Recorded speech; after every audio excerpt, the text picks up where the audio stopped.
Hello everyone, welcome to Nepal online school.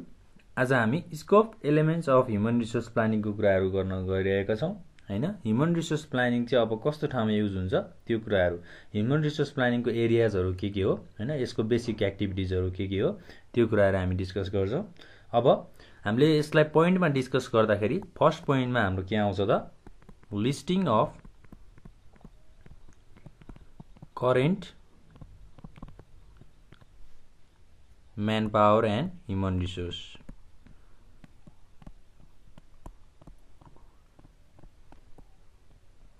भनेको के हो त हैन, करेन्ट म्यान पावरलाई लिस्टिङ गर्ने हैन, म्यान पावरको के छ हाम्रो सिचुएसन त्यो कुराहरूलाई लिस्ट गर्ने र ह्युमन रिसोर्सको सिचुएसनहरूलाई लिस्ट गर्ने अथवा एनालाइसिस गर्ने कुराहरू। त्यसै गरी अर्को छ एसेसिङ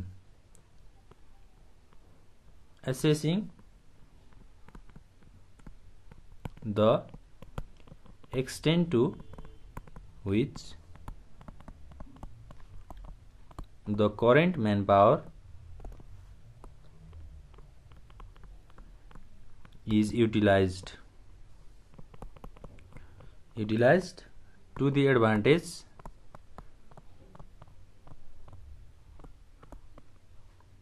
of the organization।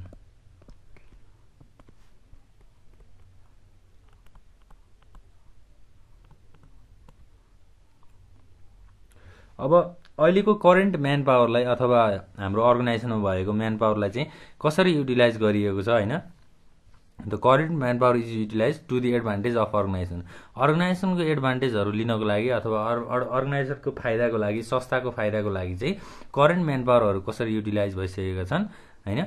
एक्सेसिङ the extent भनेको हाम्रो त्यही कुराहरू। त्यसै गरी अर्को छ phasing out surplus manpower. If any surplus manpower भनेको अब बाँकी रहेको म्यान पावर जसको चाहिँ अब कामहरू भइरहेको छैन त्यो कुराहरूलाई फेज गर्ने कुराहरू छ। त्यसै गरी मेकिङ म्यान पावर फोरकास्ट, म्यान पावरको फोरकास्टिङ गर्ने। र अब अर्को के छ त, हाम्रो डिजाइनिङ ट्रेनिङ प्रोग्राम्स हैन, ट्रेनिङ प्रोग्राम्सहरूलाई डिजाइन गर्ने for different categories of manpower. म्यान पावरको डिफ्रेन्ट क्याटेगोरिजहरूलाई चाहिँ अब के गर्ने त, ट्रेनिङ प्रोग्रामहरू चाहिँ डिजाइन गरिदिने हैन, उनीहरूको लेभल अनुसार उनीहरूलाई ट्रेनिङहरू दिने भन्ने कुराहरू हो। ल यो भयो हाम्रो scope elements of human resource प्लानिङको कुराहरू। 5वटा पोइन्ट छ हाम्रो हैन। त्यसै गरी अब हामी डिस्कस गर्छौँ importance of human resource planning. Importance of human resource planning. अब यसका इम्पोर्टेन्सहरू चाहिँ के छन् त हैन, इम्पोर्टेन्ट फ्याक्टरहरू चाहिँ के हो त, human resource planning aims at fulfilling the objective of manpower requirement. म्यान पावरको रिक्वायरमेन्ट पुर्याउनको लागि चाहिँ ह्युमन रिसोर्स प्लानिङले हेल्प गर्छ। It helps mobilising the recruited resources for the productive activities. कुनै पनि संस्थाको कुनै पनि अर्गनाइजेसनको प्रोडक्टिभ एक्टिभिटिज हुनको लागि ह्युमन रिसोर्स म्यानेजमेन्टले चाहिँ हाम्रो रिसोर्सहरूलाई चाहिँ मोबिलाइज गर्ने काम गर्छ, हेल्प गर्छ। अब इम्पोर्टेन्स अफ ह्युमन रिसोर्स प्लानिङको कुराहरू गर्दाखेरि चाहिँ हाम्रो फर्स्ट पोइन्टमा आउँछ फ्युचर पर्सनल निड्स हैन। फ्युचर पर्सनल निड्स भनेको ह्युमन रिसोर्स प्लानिङले चाहिँ के कुराहरू इन्स्योर्स गर्छ त भन्दा, people are available to provide the continued smooth operation of an organisation. भनेको मान्छेहरूलाई चाहिँ के छ त,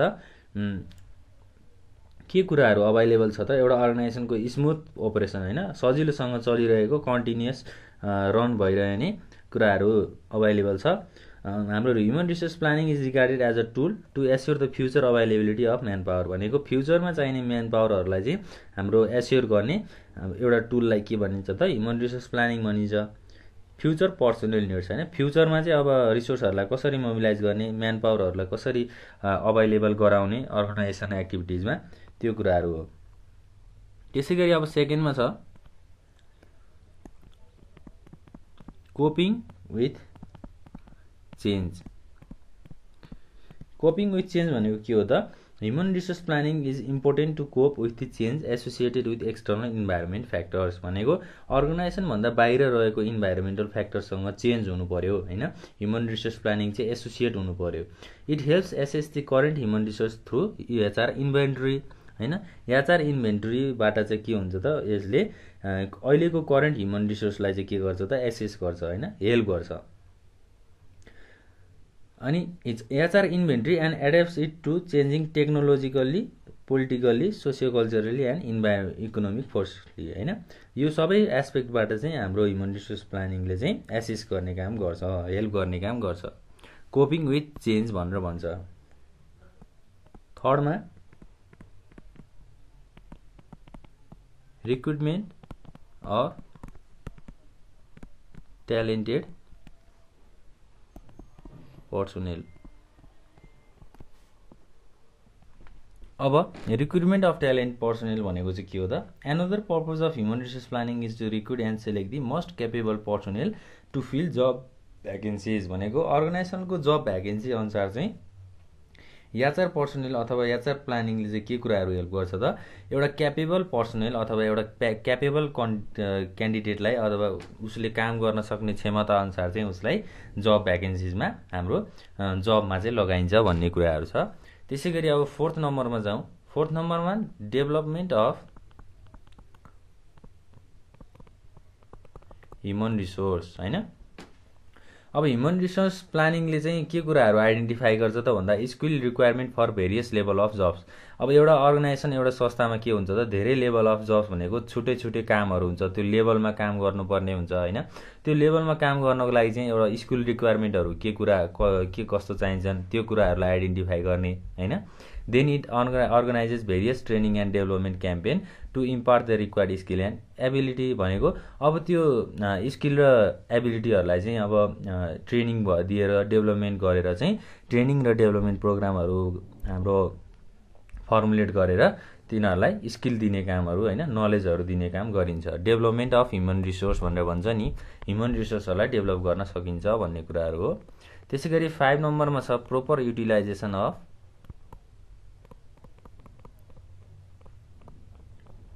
ह्युमन रिसोर्स होइन।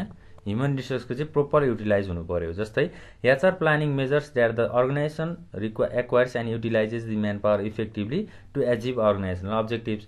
अर्गनाइजेसनको अब्जेक्टिभ्स अथवा अर्गनाइजेसनको गोल्स होइन इफेक्टिभली एचिभ गर्नको लागि के गर्नु पर्यो त? हाम्रो ह्युमन रिसोर्स प्लानिङले चाहिँ के कुराहरू मेजर गर्छ त? युटिलाइजेसन अफ म्यान पावर होइन, म्यान पावरको युटिलाइजेसन कसरी भएको छ भनेर एउटा मेजर गर्छ, proper utilisation of human resource.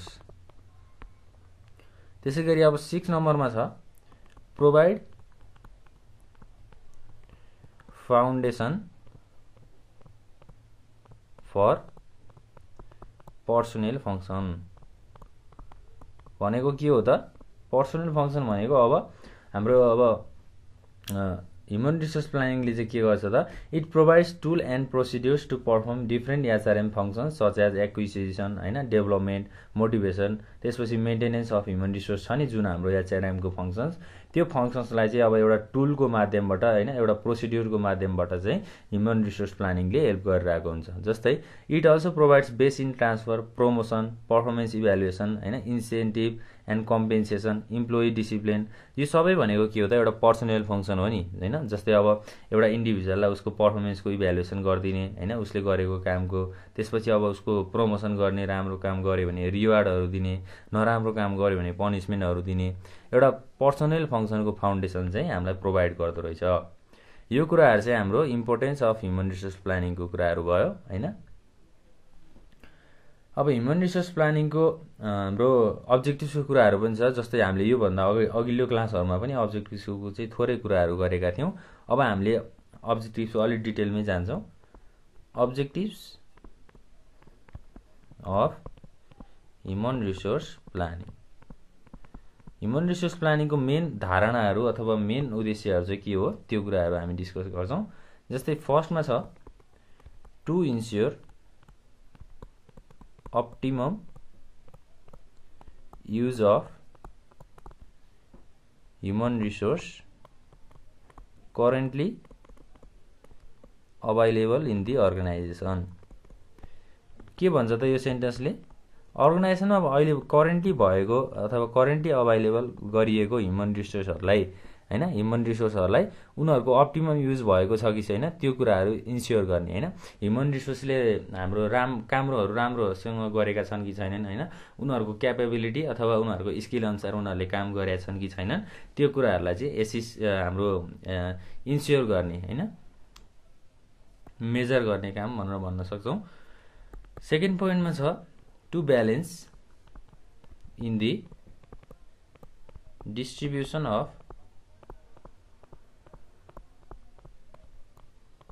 And allocation of human resource.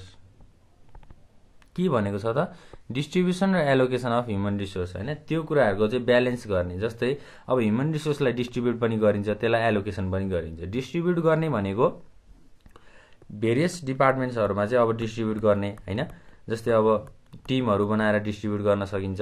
अब एलोकेसन भनेको चाहिँ अब एउटा पार्टिकुलर जबमा लगाउने अथवा पार्टिकुलर टास्कमा लगाउने जसले चाहिँ त्यो काम मात्रै गरोस् हैन, त्यो दुईटा कुराहरूलाई ब्यालेन्स गर्ने काम भनेर भनेको हो।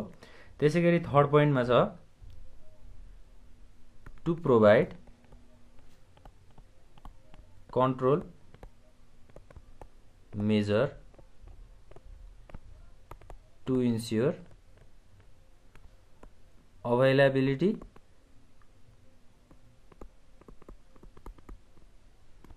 of necessary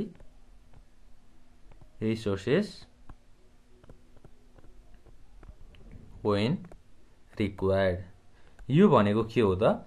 अब अर्गनाइजेसनमा रिसोर्सहरू चाहिन सक्छ हैन, रिसोर्सेसहरू त हरबखत चाहिन्छ।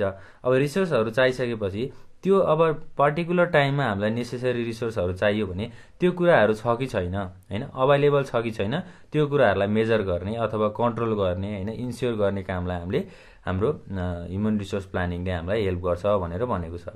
To provide control measure to ensure availability of natural resource हैन, त्यो रिसोर्सेसहरू अभाइलेबल छ कि छैन त्यो कुराहरू इन्सिस्ट गर्ने। त्यसैगरी to control the cost aspect of human resource. अब ह्युमन रिसोर्सहरूलाई लाग्ने लागत अथवा कस्टहरूलाई कन्ट्रोल गर्ने हैन। अब जस्तै ह्युमन रिसोर्समा त हाम्रो के आउन सक्छ त? अब लेबरहरू आउन सक्छ हैन, लेबरहरूलाई चाहिँ अब उनीहरूको स्यालेरी अनुसार उनीहरूलाई कस्टिङ गर्ने, त्यो कस्टलाई चाहिँ कसरी कन्ट्रोल गर्न सकिन्छ, एउटा लागतलाई कसरी कन्ट्रोल गर्न सकिन्छ त्यो एस्पेक्टलाई हेर्ने काम पनि ह्युमन रिसोर्स प्लानिङले गर्छ। त्यसैगरी अर्को के छ त? To formulate transfer and promotion policies. के भनेको छ त? ह्युमन रिसोर्स प्लानिङले चाहिँ ट्रान्सफर हैन, अब ह्युमन रिसोर्सलाई चाहिँ ट्रान्सफर गर्ने, जस्तै एक ठाउँबाट अब एक ब्रान्चबाट अर्को ब्रान्चमा ट्रान्सफर गर्न सकिन्छ हैन। त्यसपछि प्रमोसन पोलिसिज भनेको अब एउटा जबबाट त्योभन्दा हायर लेभल जबमा चाहिँ प्रमोसन गर्ने कामहरू हैन। अब राम्रो काम गर्यो भने प्रमोसन हुन्छ हैन, त्यसपछि अब उनीहरूको त्यही अनुसारको रिवार्डहरू उनीहरूले पाउँछन् हैन, इम्प्लोइजहरूले पाउँछन्। यस्तो कुराहरूलाई चाहिँ सबैलाई म्यानेज गर्ने काम चाहिँ एउटा ह्युमन रिसोर्स प्लानिङले गर्छ। ल अब हामीले आज डिस्कस गर्ने भनेको लगभग यति नै हो हैन। सुरुमा त हामीले अब scope elements of human resource प्लानिङहरूको कुरा गऱ्यौँ, 5 वटा पोइन्ट थियो हाम्रो हैन। त्यसैगरी इम्पोर्टेन्स अफ ह्युमन रिसोर्स प्लानिङमा हाम्रो 6 वटा पोइन्टहरू छ, यो कुराहरू याद हुनु पर्यो र अब्जेक्टिभ्सको कुराहरू हाम्रो भइ नै हाल्यो हैन। यदि कुराहरू भयो भने चाहिँ हामीलाई एक्जाममा लगभग हामीले टपिकहरू कभर गर्नेछौँ। अब नेक्स्ट क्लासमा हामीले डिस्कस गर्ने भनेको ह्युमन रिसोर्स प्लानिङको प्रोसेसहरू छन्। ल